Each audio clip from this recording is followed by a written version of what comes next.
C. So we got accuracy, implementation, and I put computational efficiency, but maybe what we should say is speed here instead. Okay? How fast are these algorithms? So you should evaluate accuracy. You should evaluate how hard they are to implement. You should evaluate how rapid can they give you the solution. Finite difference, spec. How fast is finite difference? Fastest you're going to be guaranteed to make this thing go if you use LU as order n squared. Okay? In some sense, this is as fast as you can go. If you get lucky and there's some structure in the problem, you might be able to get something that works a little faster. But generically, this is kind of your generic operation count you're going to start with.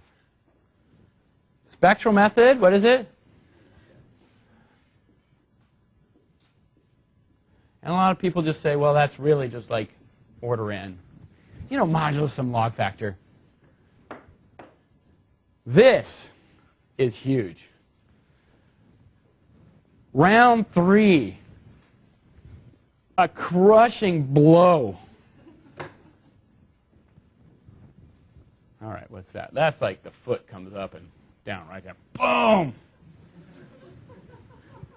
Okay? Really bad. He yaks. Boom! Now, at this point, you're going like, wow, this guy's getting toasted. Like, two major themes here, accuracy and speed. This guy takes a hit. Major hit.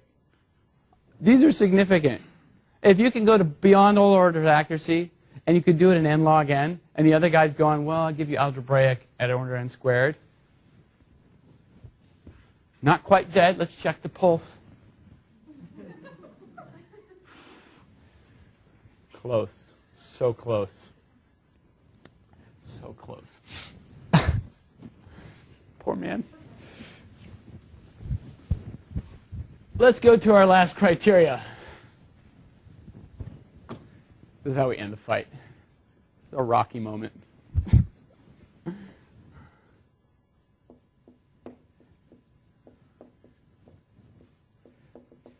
One last issue in computational smackdown. Boundaries.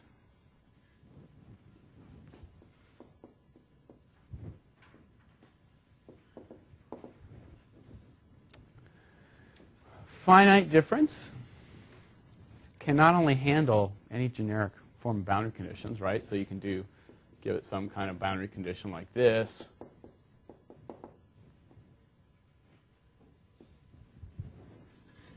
But you can also give it non-rectangular shaped domains. You can solve on a domain that looks like this.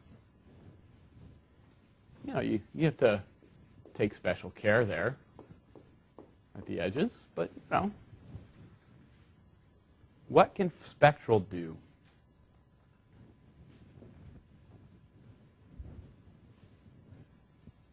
Rectangles. What kind of boundaries? U equals 0 on the boundary. The normal equals 0 on the boundary. So that's your sine, that's your cosine. And then the other is periodic.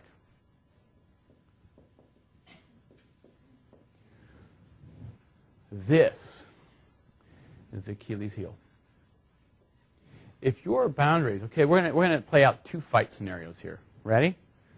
I have a problem. It's on a rectangle. It's got one of these boundaries. And then we come back over here to smackdown.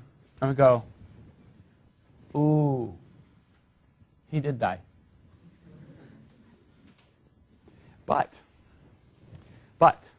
if you have a boundary condition that's a little bit more generic or more general than those, and you have a boundary that's a little shaped differently, here's your rocky moment.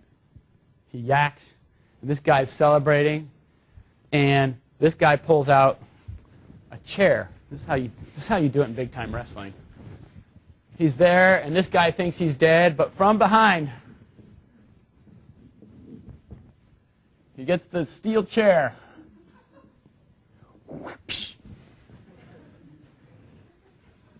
Fight's over. Remember, you gotta have, and it's good drama, right? It's like he's getting beat up, and he thinks he's just on the mat, and he's going around like this, back turned, and this is how he comes up from behind the chair, psh, smacks it over him, and then this guy falls like a ton of bricks, and he's like, oh, okay, and he'll yak too, okay. That is computational smackdown, and these are the criteria under which you judge your scheme, okay? So remember, part of what this is about, now what we've done is we've done spectral, we've done finite difference. Those are two of the major techniques out there. And these two are easy for you to just implement straight up.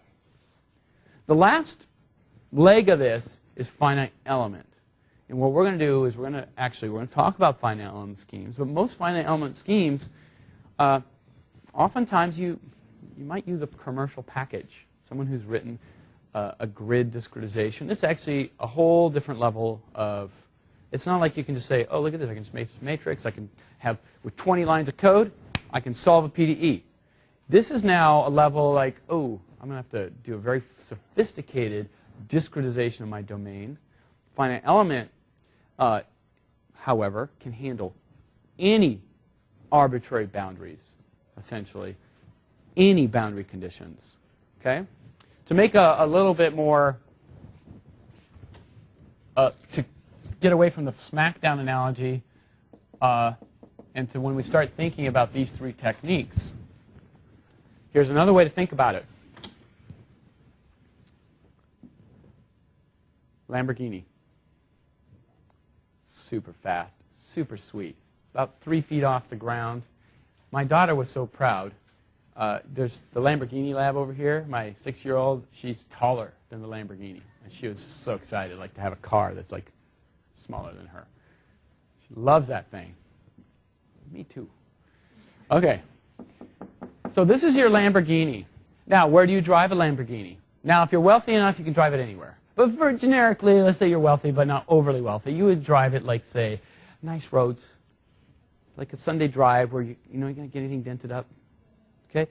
Or where you can get on track, and the track is well kept, it's fast. Okay? That's where you drive the Lamborghini. So in other words, what this is saying, I can put this spectral method on a track as long as I have rectangular domain with periodic, no flux, or zero boundary conditions. That's my track. And if I have that, if you're not using that Lamborghini, you're dumb. Okay? And I know it's not nice to call people dumb, but I'm going to do it. And it's even on tape for perpetuity. And I'm going to get, hey, that's not nice. You called people dumb. I said, oh, no, just the dumb people I called dumb. Okay.